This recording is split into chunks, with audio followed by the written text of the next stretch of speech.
So this video is about how I do mix my dough, my ingredients. There are many ways to do it, and this is how I've done it for a long time. It's not the right way, it's just my way. It's very easy to mix, and it will get harder and harder as the wet ingredients and the flour get combined. So continue working in a circular motion until the ingredients are almost combined together. To make my work easier, I use a flat spoon, so I mix and press in the middle, and that way the ingredients are getting combined easier and faster. Or you can leave it as it is for 15-20 minutes and the dough will become softer. If you are leaving the dough, please cover it with a damp cloth so it doesn't dry more than it has to. At this point, I would start using my hands with the dough. It would be easier, or leave the dough covered for a few minutes to allow it to rest. In this video, I will use my hands to work with the dough next, so I use clean hands and clean surface to continue working with my dough.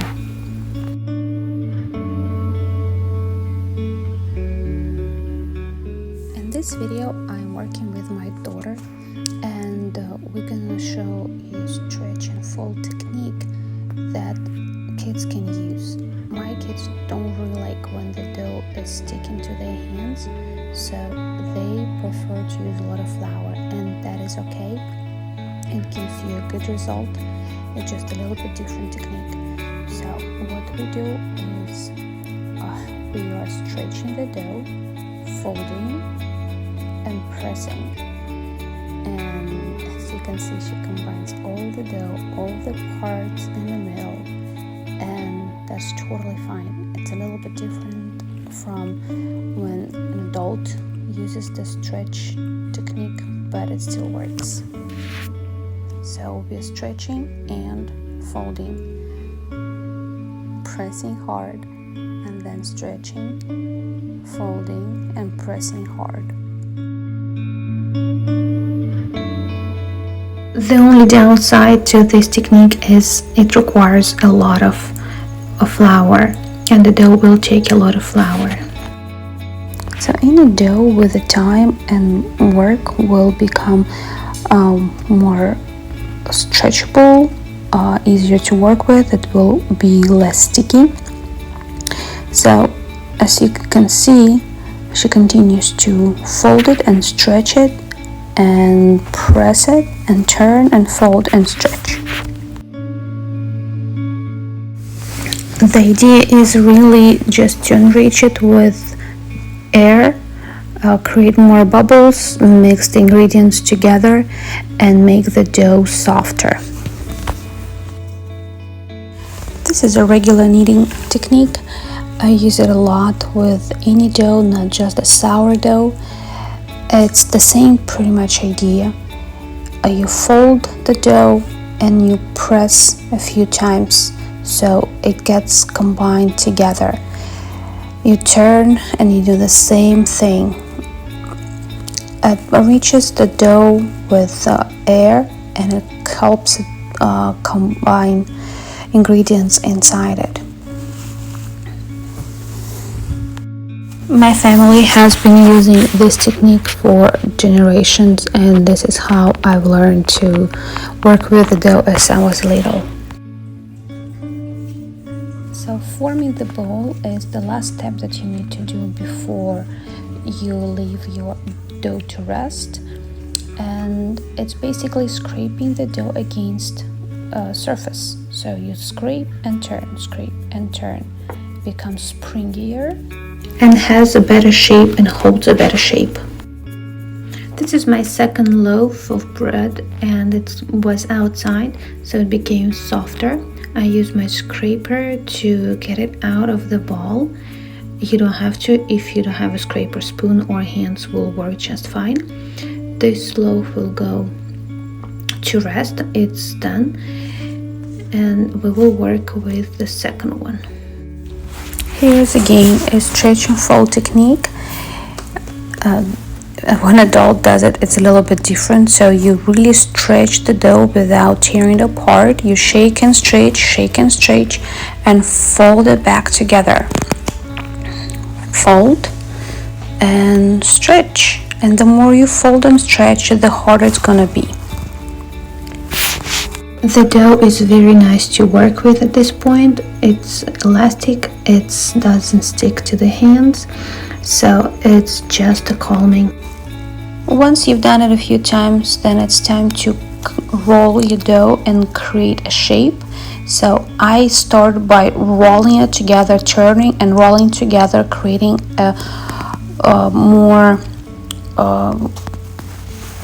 thick rounded shape, and eventually we will get to the scraping technique. So you making your dough into a ball, you work it until you are satisfied with the texture. You're supposed to have a very thick, hard to stretch ball. As you can see, I just enjoy working with the dough at this point, so I go back and forth between making a ball or stretching it back and forth, and it doesn't harm the dough, it just enriches it with more oxygen and creates a better shape for you.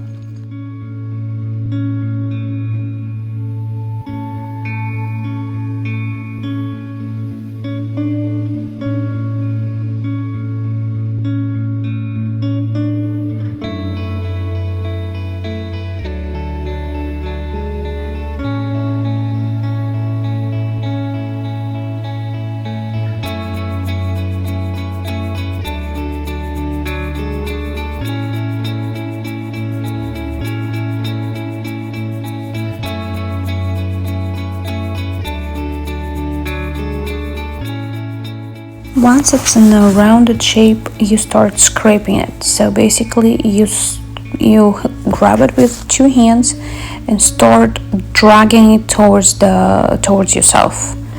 You are not using any flour, otherwise the dough will not stick to the surface. So your goal is for the dough to kind of stick to the surface but still move at the same time. And you use two hands and you turn. So you drag and turn, you drag and turn, and this will create a shape of the dough. So again, here's you stretching it. You kind of create a ball. You can do it by pinching.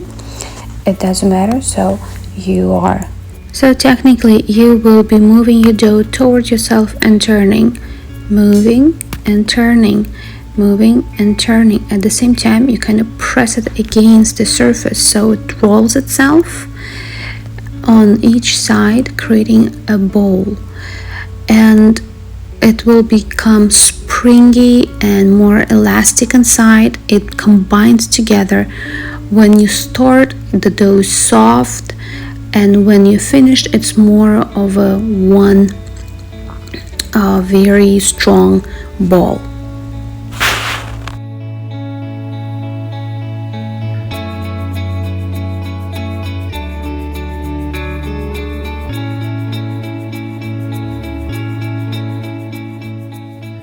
So once you are satisfied with the bowl you have created, it holds shape well, it's in one piece, there's no loose ingredients. You can generously sprinkle it with the flour, put it on a parchment paper and let it rest. You can leave it to rest for a few hours depending on your conditions. If it's warmer, the dough will develop faster. If it's cooler, it will take longer. I suggest you cover it with a lid or with damp paper, damped